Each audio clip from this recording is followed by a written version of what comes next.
Hello everyone, मैं doctor Tanuja कुमारी आप सभी का स्वागत अपने यूट्यूब चैनल में करती हूँ। आज मैं आप लोगों से हड़प्पन सिविलाइजेशन में टाउन प्लानिंग के विषय में आगे और अधिक इस पे चर्चा करूँगी। इसके पहले मैंने टाउन प्लानिंग पे एक वीडियो अपने यूट्यूब चैनल पर ऑलरेडी अपलोड कर रखा है। आगे फिर जितनी भी विशेषताएँ रही हैं टाउन प्लानिंग की, उसके विषय में आज के इस वीडियो में आप लोगों से बात करूँगी। मेरा ये प्रयास है इन वीडियोज़ के थ्रू कि जितने भी स्टूडेंट्स हैं, ग्रेजुएशन और पीजी की तैयारी करने वाले हैं, उनके लिए मेरे ये वीडियोस एग्ज़ाम में अच्छे अंक अर्जित करने में मददगार साबित होंगे, तथा जितने भी स्टूडेंट्स कंपटीशंस की तैयारी कर रहे हैं उनके लिए भी कंपटीशन के लिहाज से भी मेरे ये वीडियोस उन्हें मदद पहुंचाएंगे। यदि हम हड़प्पन सिविलाइजेशन में टाउन प्लानिंग के विषय में बात करते हैं, जैसा कि मैंने पहले भी कहा है, जो ये पार्ट 1 का जो वीडियो है उसमें, कि टाउन प्लानिंग जो है वो बहुत बड़ी विशेषता रही थी हड़प्पन सिविलाइजेशन की। और सबसे प्राचीन सभ्यताओं में से एक होने के बावजूद जिस प्रकार की टाउन प्लानिंग हमें हड़प्पन सिविलाइजेशन में देखने को मिलती है, शायद आज भी हमें उस तरह का नगर नियोजन या टाउन प्लानिंग देखने को नहीं मिलता है। अब आगे इसके विषय में जितनी भी अन्य संबंधित जानकारियां हैं उसके विषय में आप लोगों से चर्चा करूंगी। सिंधु सभ्यता के नगर नियोजन की प्रमुख विशेषता इसकी सड़कें रही थी, जिसमें मुख्य मार्ग के द्वारा पूरे शहर को 5 से 6 विशाल आयताकार भाग में बांट दिया जाता था। सभी सड़कें एक दूसरे को समकोण पर काटती थीं। मोहनजोदड़ो और लोथल में अगर मुख्य मार्ग को देखा जाए तो उत्तर से दक्षिण की ओर बनाए जाते थे, वहीं कालीबंगा में मुख्य मार्ग पूरब से पश्चिम की ओर बनाए जाते थे। मोहनजोदड़ो में हम यह देखते हैं कि मुख्य मार्ग 9.15 मीटर्स चौड़ा था तथा कालीबंगा में मुख्य मार्ग 7.20 मीटर चौड़ा रहा था। इसके विपरीत यदि हम गलियों को देखें या उसकी बात करें तो मोहनजोदड़ो में गलियों का जो हम कह सकते हैं जो मापी रहा था या जो उनकी चौड़ाई रही थी वह 3 मीटर्स रही थी। कालीबंगा में 2 से 3 मीटर चौड़ी गलियां हुआ करती थी। सिंधु सभ्यता में नगर नियोजन की एक मुख्य विशेषता नालियों का भी रहा था। यदि हम नालियों के विषय में बात करें तो अधिकांश सड़कों और गलियों के दोनों ओर पक्की ईंटों के द्वारा नालियों का निर्माण किया जाता था, जिनकी चौड़ाई 9 इंचेस तथा गहराई 12 इंचेस होती थी। इन नालियों की विशेषता यह थी कि इन्हें ऊपर से बड़े पत्थरों के सहायता से ढक कर रखा जाता था। वर्षा ऋतु में वर्षा के जल के निष्कासन के लिए इन नालियों में कुछ अंतराल या थोड़े इंटरवल्स पे जल निकासी के लिए मार्ग बनाया जाता था। भवनों तथा मकानों में बनाई गई नालियां घर से बाहर निकलकर सड़क किनारों के नालियों में मिला दी जाती थी तथा नगर के छोटी नालियां आगे चलकर बड़ी नालियों में मिल जाती थी। मोहनजोदड़ो तथा हड़प्पा में हमें ऐसे नालियों का उदाहरण देखने को मिलता है, जिनमें नालियों के स्थान पर सोख्ता गड्ढों में छोटी नालियों का पानी जाकर गिरता था। अधिकांश नालियां 18 इंच तक गहरी पाई गई हैं। नालियों की व्यवस्था सिर्फ बड़े शहरों में ही नहीं बल्कि छोटी बस्तियों में भी नालियों के निर्माण का हमें साक्ष्य मिलता है। यहाँ पे यदि हम नालियों के विषय में यदि बात करते हैं तो इन्हें ढक के रखा जाता था। रेगुलर इंटरवल्स पे मैन होल्स हुआ करते थे। साथ ही साथ यहाँ पे एक अपवाद स्वरूप हमें ये देखने को मिलता है कि बनवाली में जो नालियाँ थी वो लकड़ी की बनी हुई हमें प्राप्त हुई हैं। सभा भवन के विषय में यदि हम बात करें, जिसे हम पब्लिक असेंबली के नाम से जानते हैं, ये सबसे इम्पोर्टेंट बिल्डिंग्स में से एक रहा है। हालांकि इसके विषय में कंट्रोवर्सी, इतिहासकारों के मध्य में कुछ का मानना है कि एक जो उत्कृष्ट या उच्च पद पे जितने भी रहे थे अधिकारी, उनका रहने का स्थान था, और दूसरों का ये मानना है, कुछ इतिहासकारों का, कि ये जो है एक एडमिनिस्ट्रेटिव बिल्डिंग की तरह कार्य करता था, जिस प्रकार से भी जो म्यूनसिपैलिटी है वो कार्य करती है। यहाँ पे यदि हम इसके विषय में और अधिक बात करें तो सिंधु सभ्यता नगर नियोजन में एक उत्कृष्ट विशेषता के रूप में सभा भवन हमारे समक्ष आती है। मोहनजोदड़ो में स्तूप टीले से कुछ दूरी पर दक्षिण में एल एरिया में एक विशाल भवन था, जिसके संदर्भ में मैके महोदय का यह विचार है कि यह विशाल भवन शहर के आर्थिक जीवन से जुड़ा हुआ था। अधिकांश विद्वानों का यह मत है कि यह भवन सभा मंडप या विद्यालय भवन के रूप में निर्मित किया गया था। 27.43 मीटर्स का यह वर्गाकार भवन 20 स्तंभों पर आधारित रहा था। यह स्तंभ 4 पंक्तियों में विभाजित थे। प्रत्येक पंक्ति में 5 स्तंभ हुआ करते थे। इस भवन तक पहुंचने के लिए उत्तरी छोर के मध्य से रास्ते का निर्माण किया गया था। इस भवन के फर्श का निर्माण ईंटों को बिछाकर किया गया था। इस फर्श का प्रयोग बैठने के लिए किया जाता था। मैके महोदय इस भवन को आर्थिक जीवन से जोड़ते हुए बाजार भवन के रूप में परिभाषित करते हैं। उनका यह विचार है कि यहाँ दुकानें लगाई जाती थीं। इतिहासकारों का यह भी मत है कि यहाँ पर सार्वजनिक सभाएं आयोजित की जाती थीं। इस भवन की छत पाटलिपुत्रा के मौर्य राजप्रासाद की ही तरह स्तंभों पर आधारित रही थी। 20 चौकोर स्तंभों पर आधारित छत को पक्की ईंटों से जोड़ा गया था। इस भवन में सभा कक्ष में 5-5 ईंटों की ऊंचाई की 4 चबूतरों की पंक्तियां प्राप्त हुई हैं। इतिहासकारों का मत है कि ये चबूतरे सभाजनों के बैठने के लिए व्यवस्था के लिए की गई थी। भवन के अंदर बैठने के लिए चौकियां तथा बेंचों का निर्माण किया गया था। इस भवन के पश्चिमी भाग में आवासीय कक्षों की एक पंक्ति भी विद्यमान रही है, जहां से बैठी हुई मुद्रा में पुरुष की एक प्रतिमा भी प्राप्त हुई है। इतिहासकारों का मत है कि सभा भवन का उपयोग धार्मिक सभाओं के लिए भी किया जाता होगा। दीक्षित महोदय के अनुसार इस भवन का प्रयोग धर्म चर्चा के लिए किया जाता था। इस भवन की तुलना जॉन मार्शल के द्वारा बौद्ध गुफा मंदिर से की गई है। मॉर्टिमियर व्हीलर ने इस भवन की तुलना मुगल कालीन दरबार आम से की है। तो यहाँ पे जैसा कि मैंने पहले भी कहा आप लोगों से कि जो पब्लिक असेंबली था, यहाँ पे ये बहुत ही कंट्रोवर्शियल रहा है कि आखिर में इसे किस उद्देश्य से बनाया गया था हड़प्पन सिविलाइजेशन में। ऐसे भी जैसा कि हम जानते हैं हड़प्पन सिविलाइजेशन का जो पॉलिटिकल स्ट्रक्चर रहा था उसके विषय में हमें बहुत अधिक जानकारी नहीं मिलती है, और यदि हमें आगे चल करके सभा भवन के विषय में जानकारी अगर प्राप्त होती है तो हम यहाँ पे किस प्रकार का प्रशासनिक तंत्र रहा था हड़प्पन सिविलाइजेशन का, उसके विषय में और अधिक इस पे चर्चा कर पाएंगे या बात कर पाएंगे। नेक्स्ट जो इम्पोर्टेंट बिल्डिंग्स रहे थे हड़प्पन सिविलाइजेशन के, उसमें अनागार भी आता है, जिसे हम ग्रैनरी के नाम से जानते हैं या ग्रेट ग्रैनरी के नाम से भी जानते हैं। सिंधु सभ्यता के नगर नियोजन में अनागार का अत्यंत ही महत्वपूर्ण स्थान रहा है, जो स्थापत्य कला का उत्कृष्ट नमूना भी है। इस अनागार में अनाज को सुरक्षित रखने की विशाल व्यवस्था की गई थी। हालांकि यह जो अनागार बनाने का जो उद्देश्य रहा था, इसके विषय में कहा जाता है कि इसके पीछे 2 पर्पस था। पहला तो ये कि इसे यहाँ टैक्स के जैसा लिया जाता था अनों को, और उसे यहाँ पे सुरक्षित रखा जाता था कि कभी भी कोई भी ऐसा सिचुएशन क्रिएट हो फ्लड्स का या फैमिन्स का, तो लोगों को यहाँ से अनाज प्रोवाइड किया जा सके।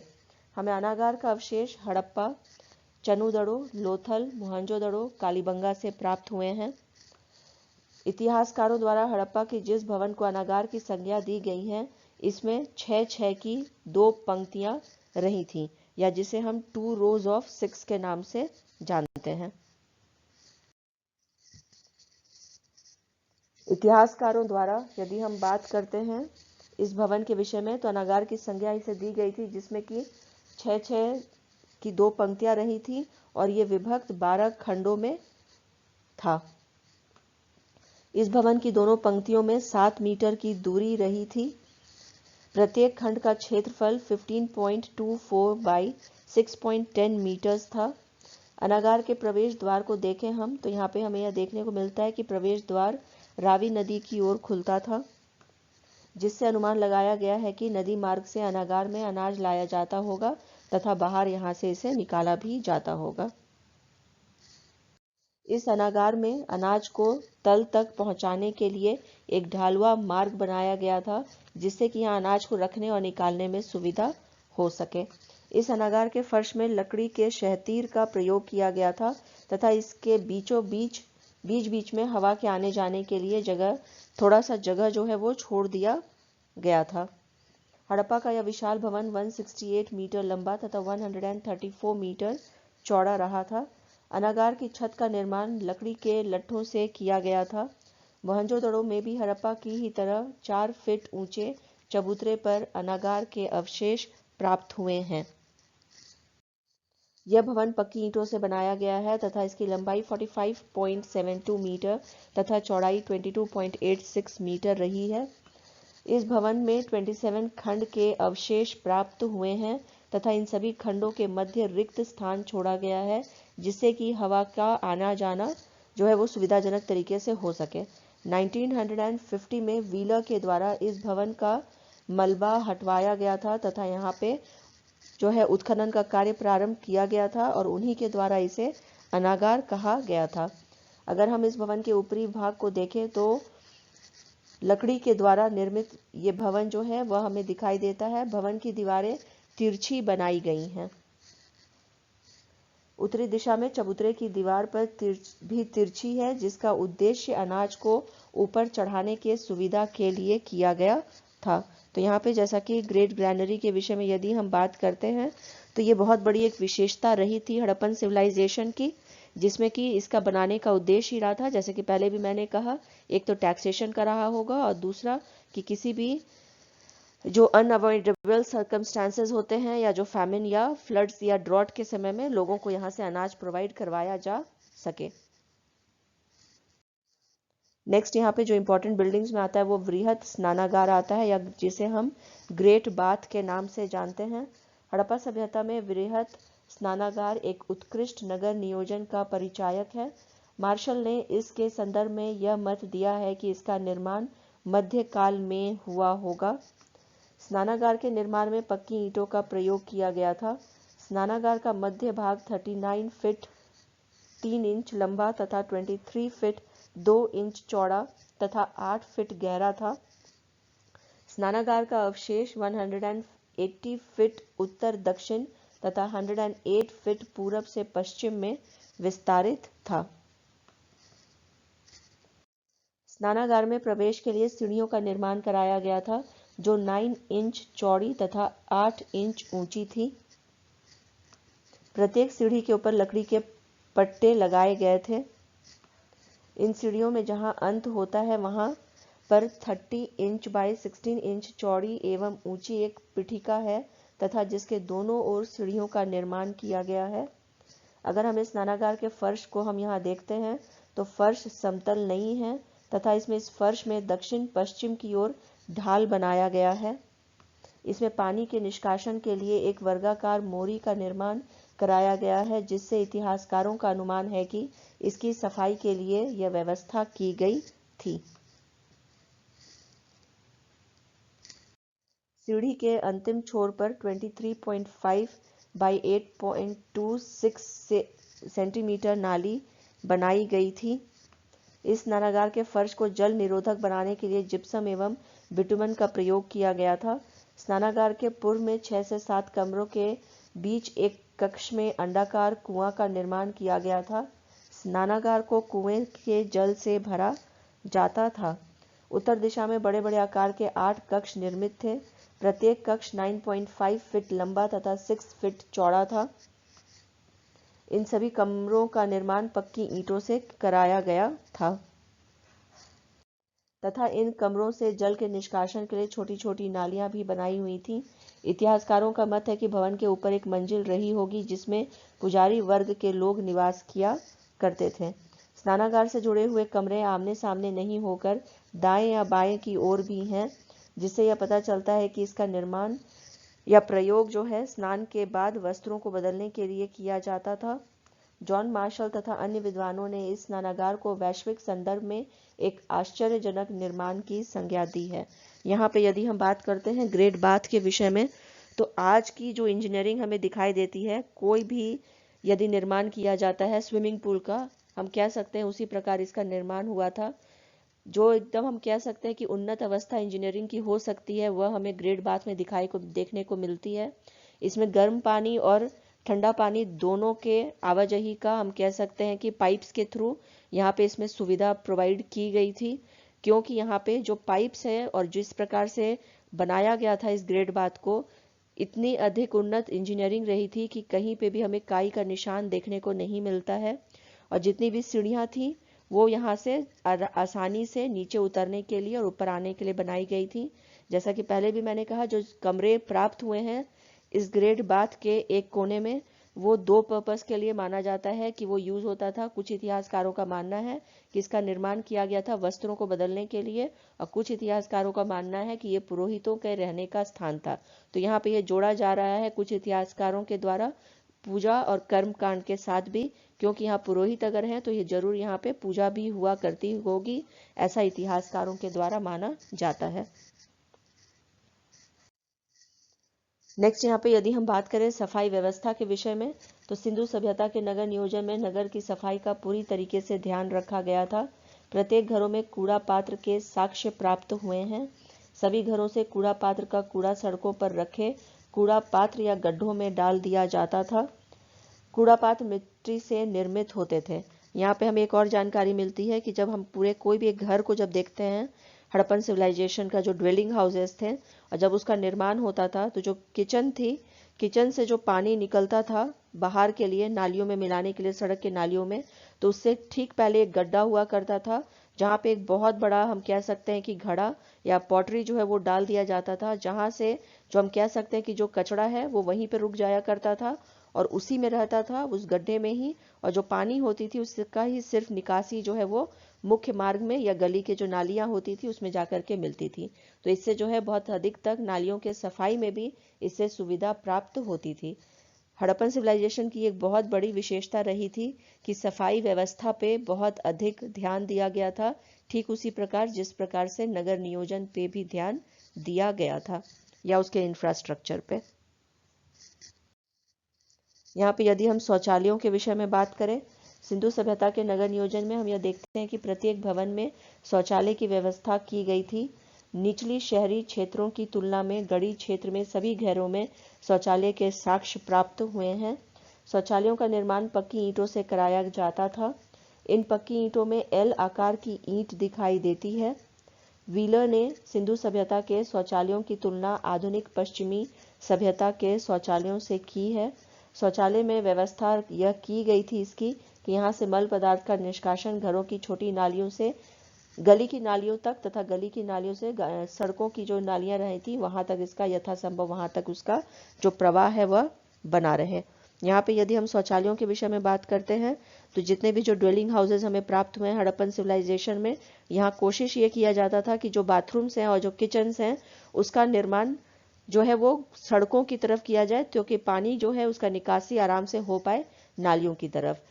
यहाँ पे हमें ये भी देखने को मिलता है कि जो बाथरूम्स थे वो न सिर्फ जो है नीचे वाले फ्लोर पे, ऊपर के भी फ्लोर में शायद रहा करे होंगे, क्योंकि जो पाइप्स हैं जो चीनी मिट्टी के जिस प्रकार से यूज होते हैं अभी भी उसका जो है प्रयोग उस समय में होता था पानी के निष्कासन के लिए, क्योंकि इसका जो मार्क है या जो इसका हम कह सकते हैं निशान वो हमें दिखता है दीवारों पर।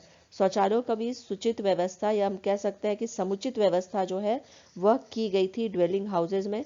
ये भी दर्शाता है कि किस प्रकार से जो सिंधु घाटी सभ्यता के जो लोग थे वह जागरूक रहे थे सफाई व्यवस्था के तरफ और नगर नियोजन के तरफ। नेक्स्ट यहाँ पे यदि हम गोदीबाड़ा के विषय में बात करते हैं तो ये भी एक बहुत इंपॉर्टेंस रखता है नगर नियोजन के दृष्टिकोण से भी और साथ ही साथ आर्थिक दृष्टिकोण से भी। इंडस वैली सिविलाइजेशन के नगर नियोजन में एक उल्लेखनीय विशेषता लोथल में पाया गया गोदीबाड़ा है।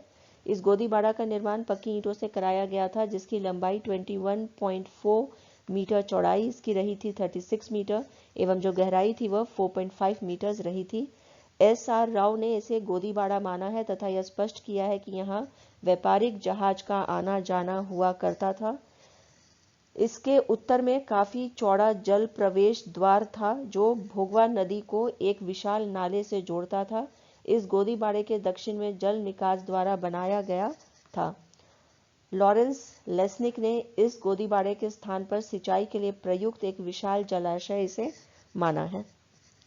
यहाँ पे यदि हम गोदीबाड़ा या जो डॉकयार्ड जो प्राप्त हुआ है लोथल में, यदि हम उसके विषय में बात करते हैं, जैसा कि मैंने अभी कहा कि आर्थिक दृष्टिकोण से भी बहुत इंपॉर्टेंट था और यहाँ पे ये कहा जा सकता है कि एकमात्र ये डॉकयार्ड रहा था जहाँ से व्यापार जो है या ये केंद्र रहा होगा व्यापार का, जहाँ से सामान जो है वो अन्य, जैसा कि हम जानते भी हैं कि मेसोपोटामियन सिविलाइजेशन के साथ में सिंधु घाटी सभ्यता के लोगों के व्यापारिक संबंध रहे थे और यहीं से जो है लोथल से ही या यहाँ जो डॉकयार्ड था वहाँ से व्यापार मेसोपोटामियन सिविलाइजेशन के साथ में किया जाता रहा होगा।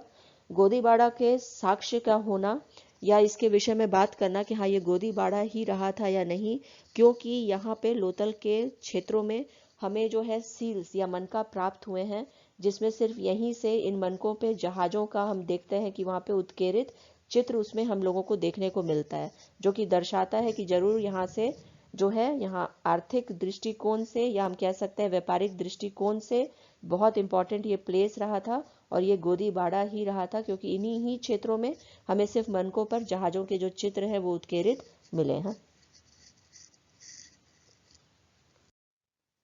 इसी के साथ आज की इस चर्चा को मैं यहीं पे विराम देती हूँ। सिंधु घाटी सभ्यता के यदि अन्य जितने भी जो हैं इसके एस्पेक्ट्स रहे हैं उसकी चर्चा मैं आप लोगों से जो दूसरा वीडियो है उसके विषय में आगे चर्चा करूंगी। इसी के साथ अपने इस चर्चा को यहीं पर विराम देती हूँ। यदि आप लोगों को मेरे ये वीडियो पसंद आया हो हड़प्पन सिविलाइजेशन और उसके टाउन प्लानिंग से संबंध में, तो प्लीज़ इसे लाइक करें, शेयर करें और सब्सक्राइब करें। Thank you. Please stay connected.